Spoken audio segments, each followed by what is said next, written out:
कैसे हो मेरे प्यारे बच्चे। मेरे बच्चे, अब तुम संभल जाओ। आज ये संदेश तुम्हारे लिए इसलिए आया है, ये वीडियो तुम्हें इसलिए मिला है ताकि तुम सब कुछ ख़त्म होने से पहले ही बचा लो। मेरी बेटी, जो गलती तुम पहले कर चुकी हो इस बार मत दोहराना। बाबा तुम्हें हमेशा से ये कि बताते आए हैं, कोई ना कोई संदेश देते आए हैं, किसी ना किसी व्यक्ति के माध्यम से तुम तक ये बात पहुंचाई गई है कि अब तुम्हें क्या करना है और क्या नहीं, लेकिन तुम अब तक इन सारी बातों को नज़रअंदाज करती रही हो। मेरी बच्ची, अब वक्त ख़त्म होने वाला है। तुम्हें आज अभी से ही प्रयास करके अपनी चीज़ों को सुधार लेना होगा, वरना आगे बहुत देर हो जाएगी। मेरी बच्ची, जो लोग भी जीवन में ठोकर खाकर और संभल जाते हैं, वो लोग ही उन्नति के द्वार को प्राप्त करते हैं। पर अब तुम्हारा समय आने वाला है। मैं आज ये संदेश इसीलिए लेकर आया हूँ ताकि तुम एक बात जान लो। जब जब भी बाबा ने तुम्हें गिराया है, तुम्हारे अच्छे के लिए ही गिराया है। गिरा कर उठाने के बाद तुम्हें जो कुछ भी मिला है वो मेरी ही कृपा है। तुम्हें पूरा विश्वास रखना होगा मुझ पर कि अब से तुम्हारा अच्छा समय प्रारंभ होने वाला है। इसलिए छोड़ दो उन गलतियों को जो अब तक तुम करती आई हो। छोड़ दो उन लोगों को जो तुम्हारे लिए सही नहीं है। छोड़ दो उन बातों को जो तुम्हारी उन्नति में बाधा बन रही हैं। मेरी बच्ची, अब अगर रिश्ते टूट रहे थे तो रिश्तों में प्यार आने वाला है। सेहत खराब हो रही थी तो सेहत बहुत अच्छी होने वाली है।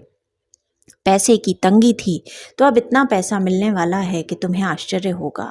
तुम्हें जिस जिस क्षेत्र में असफलताएं मिल रही थी, तुम्हें जिस जिस चीज़ से तकलीफ़ हो रही थी, वो सारी दुविधाएं, वो सारी बाधाएं अब समाप्त होने वाली हैं। मेरे बच्चे, जीवन में एक बात हमेशा याद रखना, जो भी व्यक्ति कठिन से कठिन समय में भी मुझ पर अटूट विश्वास बनाए रखता है, मेरे ऊपर यकीन करता है, मेरा नाम जाप करता है, मुझे अपने हृदय में स्थान देता है, उसको मैं इतना आशीर्वाद देता हूँ, इतनी सफलता देता हूँ कि बस वो देखता रहता है। उसके जीवन में ऐसा अच्छा समय आता है मेरे आशीर्वाद से कि वो पुरानी सारी तकलीफ़ें भूल जाता है। मेरे बच्चे, किसी भी सफलता के लिए मेहनत बहुत ज़रूरी होती है, लेकिन उस मेहनत के फलित होने का एक समय होता है। कभी कभी बीज मिट्टी में जाकर एकदम से अंकुरित नहीं होता।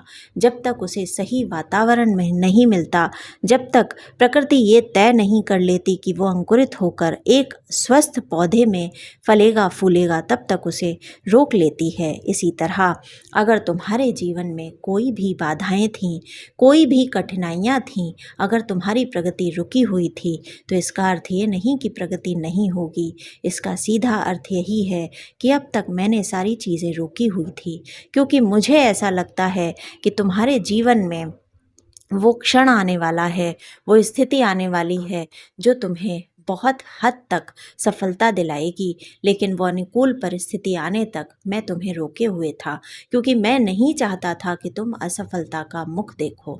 और अब तुम्हें ये जानकर खुशी होगी कि तुम्हारी सफलता का समय आ गया है।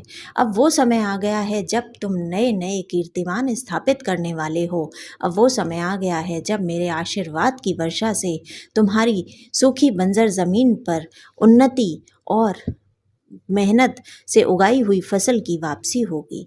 मेरे बच्चे, अब तरक्की तुमसे ज़्यादा दूर नहीं है। पूरे मन से, पूरी श्रद्धा से रोज़ मेरा नाम जाप करो। तुम्हें बस एक काम करना है, रोज़ सुबह उठते ही, आंखें खोलते ही एक बार मेरा स्मरण कर लेना, मुझे याद कर लेना और मुझसे बोलना, बाबा सब तुम्हें समर्पित है, सब तुम ही करोगे। तुम्हारा ये विश्वास जो मेरे प्रति अडिग रहेगा, तो मैं तुम्हें जीवन में ऐसी ऐसी सफलताएं दिलवाऊंगा कि तुम सोच भी नहीं सकते। बस मन में प्रभु श्री राम का स्थान बनाए रखना और मेरा नाम जाप करते रहना। मेरे बच्चे, आज इस वीडियो के माध्यम से तुम्हें ये संदेश मिल रहा है, इसलिए इस चैनल को लाइक, शेयर और सब्सक्राइब करना मत भूलना और बहुत अच्छे से प्रभु श्री राम की भक्ति में लीन रहना, प्रभु श्री हनुमान जी का नाम जाप करना और मेरे संदेश की ऊर्जा को पूरी तरह ग्रहण करने के लिए कमेंट सेक्शन में जय श्री राम लिखना मत भूलना। मेरा आशीर्वाद सदा सर्वदा तुम्हारे साथ है। जय श्री राम।